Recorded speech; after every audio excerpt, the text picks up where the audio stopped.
Hello and welcome. My name is Neil Thrussell, and I'm really excited to have Crystal Pereygrm with us. Crystal, I'm impressed. As I was reading your bio, and it says like you were Well, I'm impressed, and I'm thinking, what a trooper, because you were helping a coach build with a 12K income day, but it was your father-in-law's funeral. So I'm like, what an ability to focus and to make things even add more pressure is you're dealing with 5 kids, a husband, a grieving husband, and a coach that's like, so, oh my goodness, welcome, Crystal. Thank you so much. Yeah, it's been a crazy year. And I think sometimes the hardest years, often that's when really it's the refining, fire, right? It really gets those nuggets that really show. I've had a mom pass away in January. My father-in-law passed away in April. I do have 5 kids, but I saw the legacy that they had. And why you do something can also be why you don't do something, and it's also a choice. And so I left that as a inspiration to continue to reach more people. So today we're here to talk about success and whatever success looks like, feels like. Um, so as the young Crystal, pre-children, maybe even pre-marriage, what was success? What was your vision of success then, as and possibly as compared to now? If you were to ask me what I wanted to do, I was like, I wanted to be rich. I wanted to like give back to people, right? When I was a kid. And, like that was kind of what my dream was. And that's what I thought what success was. But it's not always as you think. It evolves and changes for sure. So what I heard is that your version of success evolved. Was it a what is it uh, oh, I can change? Or was there some kicking and dragging and pouting and big tears is in these changes? Definitely. Yes, very much so. I worked to the top of my company and I thought, okay, now I have all the money and I worked through a lot of like insecurities and I'm like, okay, I should be successful. But I realized that wasn't success because I realized that if I was to die today, who would even care? And it definitely evolved. I just heard you said I should have been successful, but I wasn't. So somewhere there, I hear that there was a distance or a dichotomy in what success was. So were you listening to a version of success from others, and then you discovered your own, or where did this dichotomy occur? Yeah, well, I think a lot of things kind of equate to your definition of success. And I can't really pinpoint it specifically to one thing, but I realized, when you see family members, especially pass away, it's like that you see the impact that they made on so many people. And to me, I want to leave a legacy of changing lives, changing families, and inspiring them to chase after their passions and do the things that like the obstacle is the way. You often that biggest thing that stands in your way. That's what success is to really do what you're passionate about. Okay.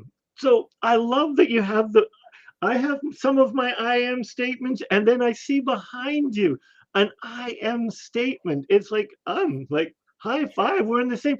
So back to success. So if you were to define success as the woman you are right here and right now, what are some of the things that would be in that definition of success? Legacy, impact, changing lives in your family, but not only your family and the next generation, but also your community and everybody around you, everybody you touch and speak to. That is really success, is, you know, letting that carry on even after you're gone. Sweet. So if you were to, so pick someone, I was just had Joel Young on before, and he wanted to fill rock stadiums. If you want to leave a legacy that's beautiful, but what do you think, what drives you to do this? So if you want to be 10 times better than you are now, and that's your definition of success, what drives you to continue to strive forward?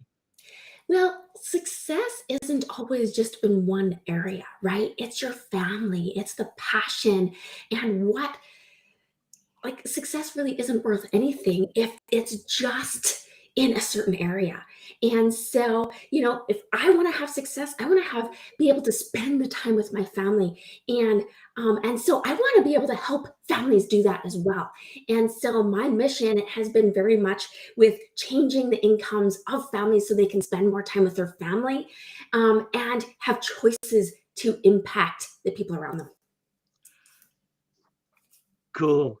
Because, yeah, like many people say that money isn't everything, but money can equate to freedom.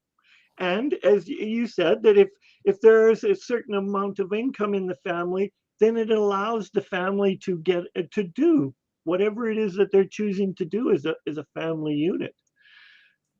So what is the opposite of success? What does unsuccessful look like to you? Unsuccessful would be to work at a job that you hate, come home, watch TV just to live the mundane life. And so I'm at war with mundane. And just doing things because you failed and you've just settled because of the failure of your past, and it defines your future. And so I'm at war with mundane to help people live the passionate lives so that they can live life to the fullest with their family and with their communities and with whatever they're called to do. You know, I'm working on a book called "The Chasing Success and the Trouble with Being Normal," and it might actually be the same thing: the trouble with being mundane. And so if I'm on my couch, I'm on my 17th Netflix binge watching. What are some of the things that you as a coach, you as a mother, you as someone that wants to leave a legacy, what would you say to me to help get me? What would I need to do? I would ask, what is your passion? What is that thing that you love to do? And a lot of people actually don't know what it is because they've stopped searching, they've stopped dreaming. And so I help people find that thing that lights them up. And sometimes you have to try a number of things and it even fail, like trying things and being like, okay, this doesn't work. But that is feedback to be like, okay, now then I can try something else. What is that thing that you love to do? Just connecting people or, that you're good at. Absolutely. Um, my personal experience is we as adults, we fail once, we're done, and we always add up to many of the experiences that I previously had in my life. If I failed and I failed once, I would go, well, that's stupid. I'm not ever going to do that, and then I would spend great deal of times avoiding that for embarrassment.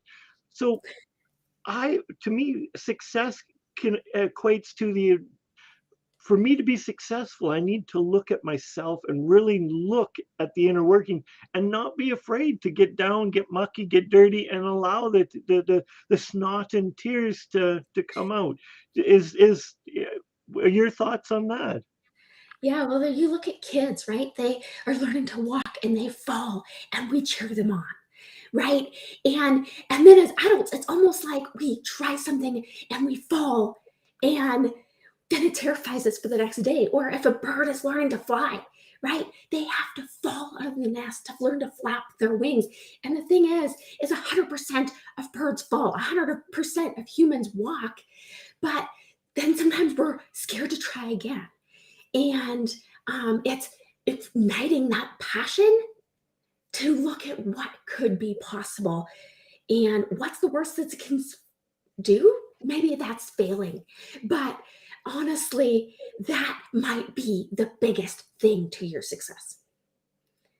Yeah, absolutely. Because I think it's a good thing we as children learn to walk, babies, where our mind, our opinions aren't set. Because could you imagine the average adult getting up and having to learn to walk? Well, I fell down twice. I'm not going to do that again. There would be lots of things thrown. But okay, but back to success. So what do you think? So pick anyone that's got really uber successful. It can be Oprah, it can be an Olympic athlete, it can be anyone that's achieved something that's ultra, whatever it is. What do you think that separates them from the mundane to the ultra successful? So this is a really crazy, perhaps out of the box thinking, and it's also a fictional character. But remember Mary Poppins? And watching Mary Poppins, she always had a way of making people smile and to dream and to inspire and to dream, like live your passion and be able to teach a person to fish, so to speak, instead of just giving them maybe what they think they want. And it was really what they needed. And I think if we could be Mary Poppins within the lives of others to help them dream, live their passions, and fly, and like, ignite your imaginations again, to what might be possible.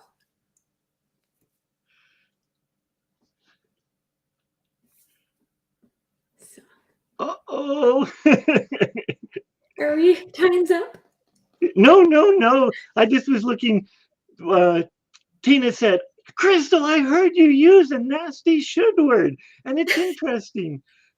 I'm many people as a coach many people are disempowered as they should, and me personally, I'm not. I don't find it disempowering. It's just my languaging just says, okay, I could do this, and I whatever. So I don't know. Yeah, it's all good. So what the interesting part is Crystal lives in the same silly province that I do, and we actually met or knew of each other from a workshop that we were both taking that was coming out of Australia. Yes, yes, so incredible, team of people for sure. When you're hungry, you'll do what it takes. And I look at that like we're taking courses from Australia, getting up in the middle of the night to learn because you're hungry. And I've got 5 kids, right? And I put a bowl of porridge in front of my child, and he's like, "I'm not eating it." And I thought, "Oh yeah, you'll get hungry enough that eventually you will eat it." And so, how hungry are you for success? How hungry are you for like igniting your passion, not just in your life, not just in your finances, but in what that thing is that lights you up, and in every area of your life? Like, how hungry are you about it, and what are you going to do? Absolutely. And I like the word hungry because the hungrier you are, the more that you want that meal, the more that you want that, the more willing you are to put up with the inconveniences and intolerances like being up at the middle, staying awake in the middle of for the middle of the night. And I wonder if that's something that really stops people like from success. Like if you weren't hungry for this legacy, if you weren't hungry to make a difference, would you still be on the couch or would you have found something different? That's the thing, right? When you're hungry, you look for ways to make it work and increase your passions.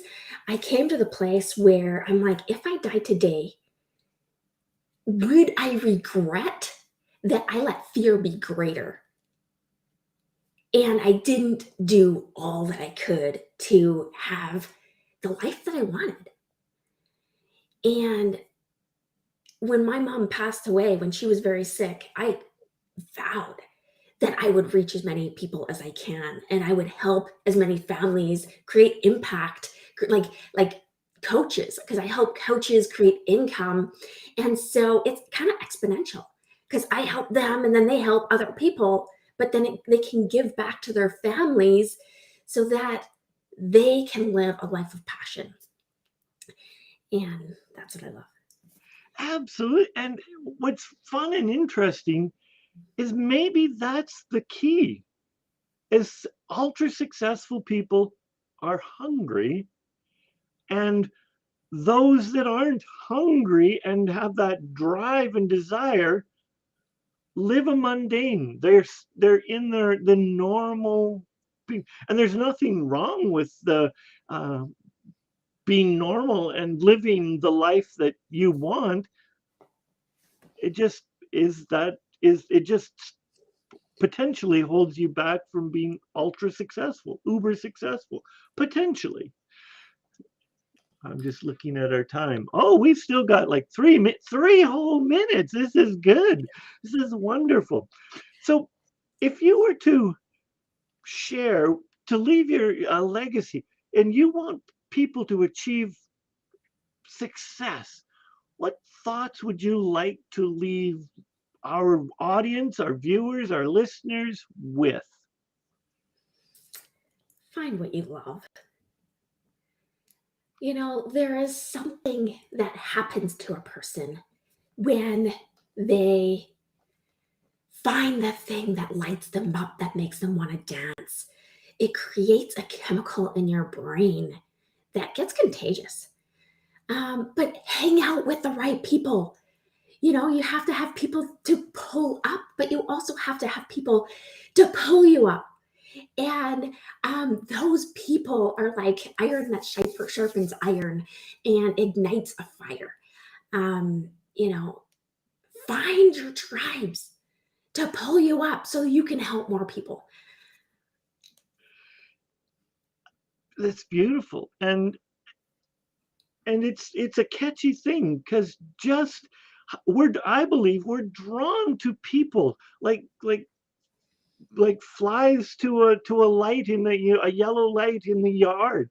We're just drawn to moths. I'm sorry, because we're drawn to people that are positive and enthusiastic and light and have a, a a light for a zest and appeal for light. We can't help but be drawn to it. So even if you don't have a mission to change the world, just being that light changes everyone around you, and it changes who you are and what you bring to this world. Okay. So for those that are just coming in, go to Facebook and you can see it's scrolling at the bottom. You can get to Crystal's Facebook page. You can then enter into a conversation and see how Crystal can help you. And you can you can put some of her beautiful essence into your body and infuse it into your soul. And so I want to thank you for being part of today's program, Crystal. Thank you so much, Neil. This has been absolutely amazing and exciting. And I hope I inspired you a little bit. But sometimes our greatest expense is our lack of knowledge and our lack of to be hungry for that knowledge. So And with that, thank you for joining in and take care. thank you.